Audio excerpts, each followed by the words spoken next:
में मदन मोहन जी के मंदिर में झाड़ू का काम करते थे, उनका नाम था काले खां।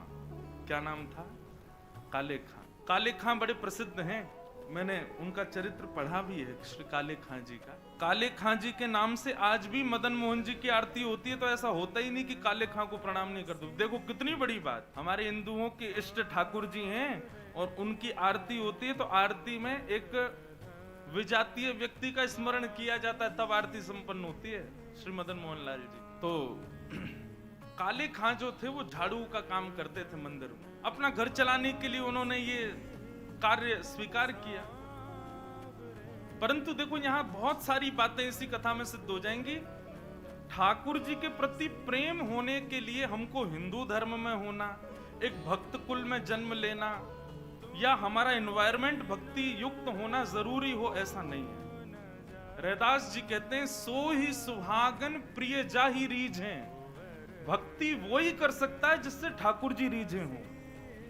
इसलिए अपने लिए ताली बजा लेना कि हम लोग कथा सुन रहे हैं, तो इसका मतलब ठाकुर जी हमसे रीझे हैं। आप अपनी इच्छा से सुन ही नहीं सकते, मैं अपनी इच्छा से सुना ही नहीं सकता।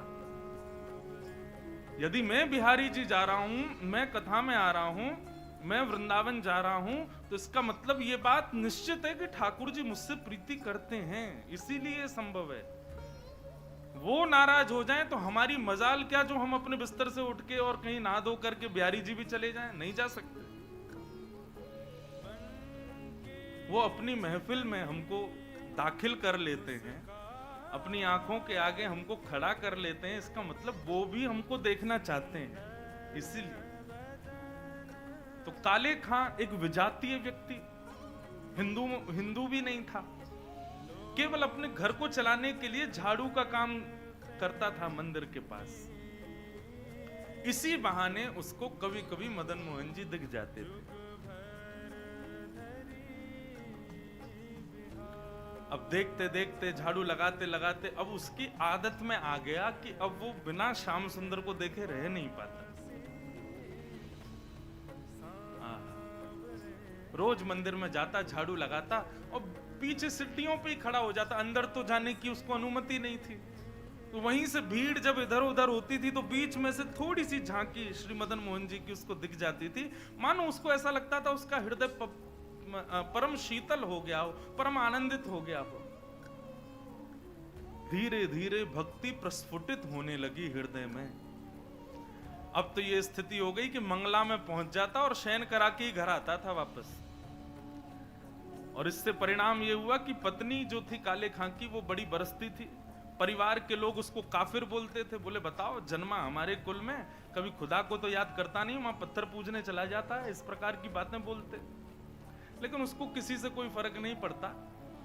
वो तो और आनंदित हो गया जब उसकी पत्नी उसके बिल्कुल विपरीत होती चली गई, तो वो तो और खुश हो गया।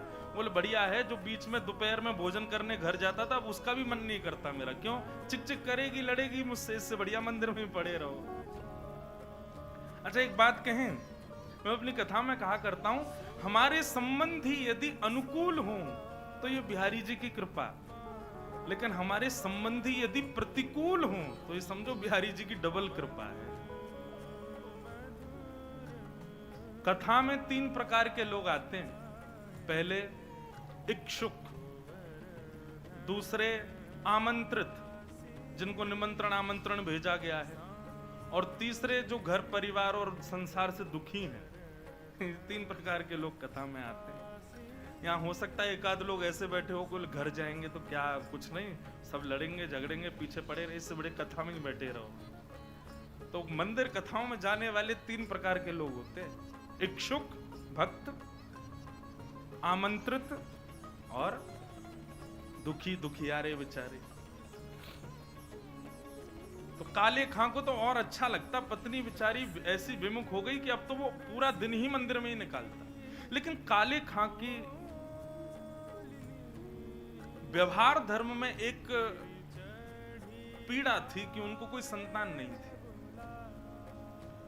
घर परिवार के लोग सब उसको बहुत डांटते थे, बोले अरे तू खुदा को भजा कर, वो तुझको संतान देंगे, वो तेरे को बेटा देंगे, तू किसको भजने चला जाता है, खुदा को पुकारता ही नहीं है, इसीलिए तो तेरे बालक नहीं हो रहा। अब तो रोज की इतनी चिकचिक हो गई कि काले खां एक दिन मंदिर गया, मदन मोहन जी का श्रृंगार दर्शन कर रहा था, दूर खड़े खड़े बोले, हे मदन मोहन लाल जी, मुझे पुत्र की कामना नहीं है, मुझे संतान की कामना नहीं है, पर आपकी भक्ति करने में, आपसे प्रेम करने में बाधा बनती है मेरे परिवार के लोगों की बातें, और वो बातें तभी खत्म होंगी जब मेरे घर एक पुत्र हो जाए। हे नाथ, मुझे पुत्र की कामना नहीं, मेरी कामना तो ये कि सब चुप हो जाएं और मैं आपकी भक्ति करता रहूं, इसके लिए आप मुझे एक पुत्र दे दो। और कृपा ऐसी हुई कि कहां परिवार के लोगों ने जब ज्यादा बोलना प्रारंभ किया, तभी खबर आई कि काले खां की पत्नी जो है वो गर्भवती। पहले तो आधे लोगों के मुंह बंद हो गए। काले खां भी सबको बोल देते, बोले तुम लोग कहते हो खुदा को भजो तभी बालक होगा, दो मेरे मदन मोहन लाल जी ने भेज दी संतान, अब देखना होगी। फिर ये हुई कि अब बेटी हुई तो समझेंगे कि इसके ठाकुर जी ने दी, बेटा हुआ तो समझेंगे हमारे खुदा ने दिया। बोले ऐसा नहीं, ये तो हमारे ठाकुर जी कृपा करेंगे, उन्हीं की कृपा से ही हो रहा है। और काले खां के यहां पर एक पुत्र ने जन्म लिया। जन्म लेते ही महाराज काले खां बड़ा खुश, इसलिए नहीं कि पुत्र हुआ, इसलिए कि अब सबके मुंह बंद हो गए, अब मुझसे कोई कुछ नहीं कहेगा, अब मैं निरंतर मदन मोहन लाल जी का खूब दर्शन किया करूंगा। लेकिन हमारे ठाकुर जी सीधी सीधी जीवन जिए कोई, इससे ठाकुर जी को आनंद नहीं आता। हमें बिहारी जी बड़े चतुर हैं, खुद टेढ़े हैं तो इसलिए भक्तों का भी जीवन टेढ़ा मेढ़ा ही कर देते हैं। ये बात आप सबने अनुभव की होगी। जीवन में अगर 10-15 दिन बड़े खुशी खुशी निकल जाएं तो चिंता और बन जाती है, अब पता नहीं क्या होने वाला है, 10 दिन से कुछ हुआ नहीं है मेरे साथ, निश्चित कुछ तो होगा। अब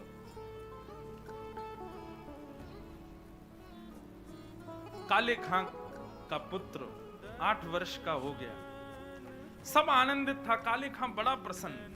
अब तो जन्माष्टमी भी मनाता है, राधाष्टमी भी मनाता है, रामनवमी भी मनाता है, घर वालों को नहीं बताता, बस मंदिर में जाके सब उत्सव होते हैं उसमें आनंद करता है।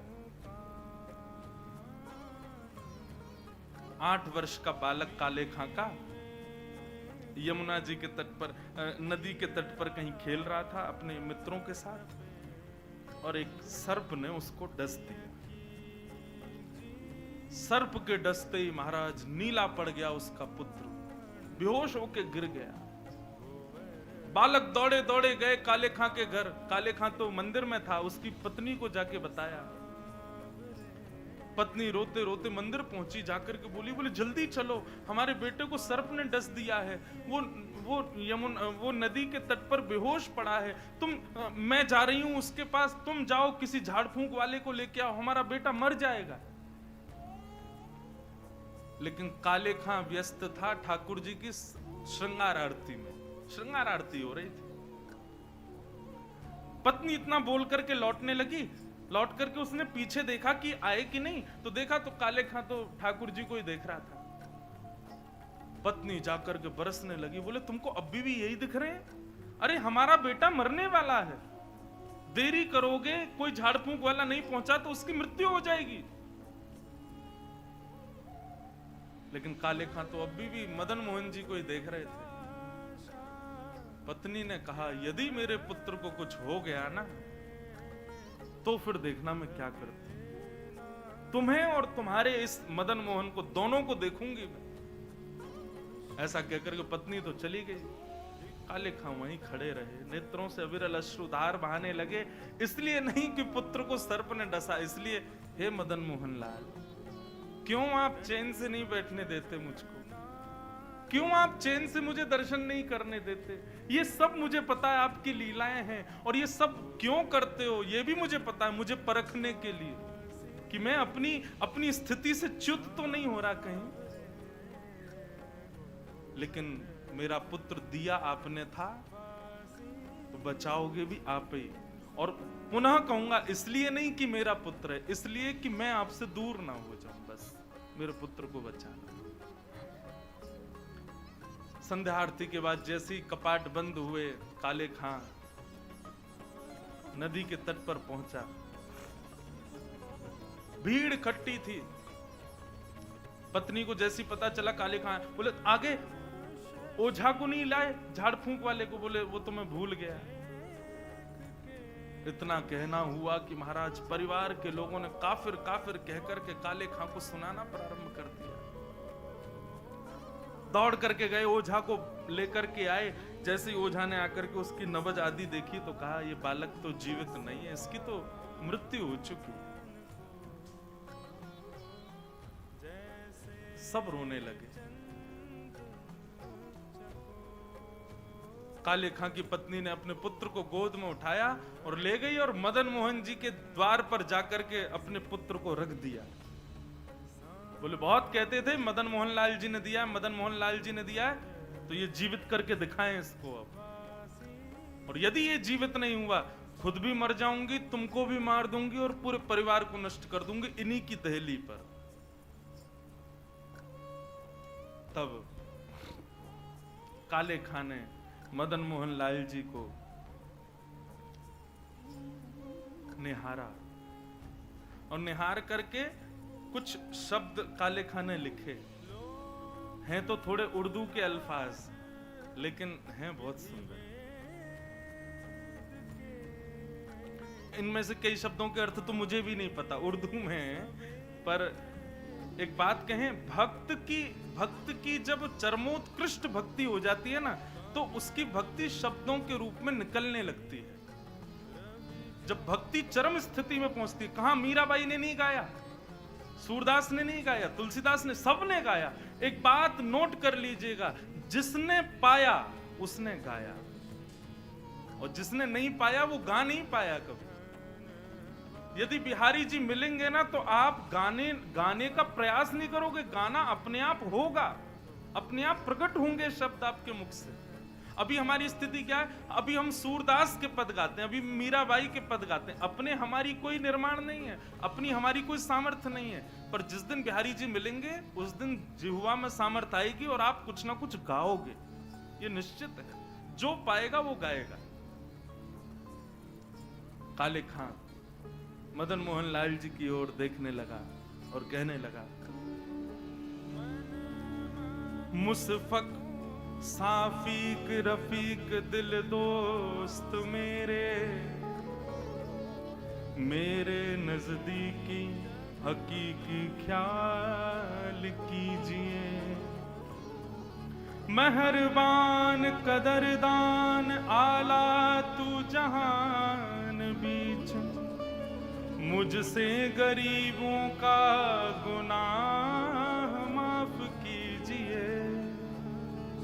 काले बेकरार खड़ा तेरे दरबार पे, नंद के कुमार जरा गौर अब कीजिए। हिंदुओं के नाथ तो हमारा कुछ दावा नहीं, जगत के हो नाथ तो हमारी सुध लीजिए। हे मदन मोहन लाल, एक द्वार पर खड़ा है तुम्हारे, यदि तुम हिंदुओं के नाथ हो तो हम वापस चले जाएंगे, कोई कृपा मत करना। पर मैंने सुना है लोग आपको जगन्नाथ बुलाते हैं। जगत के हो नाथ, जगत के हो नाथ तो हमारी सुध लीजिए। बस ये बात कहनी हुई, नेत्रों से अविरल अश्रुधार बहने लगे काले खां के, और देखते ही देखते जैसे ही अश्रुधार का एक बिंदु नीचे पड़े हुए काला पड़ गया था पुत्र विष के कारण, जैसे एक बिंदु जाकर के उस पुत्र के मुखमंडल पर पड़ी, पड़ते ही उसका जो काला वर्ण हो चुका था वो श्वेत होने लगा, और धीरे धीरे पुत्र ने आंख खोलनी प्रारंभ करी, उठ करके बैठ गया, देखने लगा, जल पी करके बोला, अब्बा अम्मी, जो उसके माता पिता थे उनको उन्हीं शब्द में पुकारा। बोले कि वो कहाँ गया? बोले कौन? अरे अभी जो यहाँ खड़ा था, मेरे समान छोटा सा बालक था, मेरे जैसा ही सांवला उसका वर्ण था, मोर मुकुट पहनी थी, बहुत सुंदर उसकी मुस्कान, उसके ऐसे सुंदर नेत्र थे, वो मेरा सखा है, वो मेरे गले में गलवैयां डाल करके खड़ा था, कहाँ गया वो?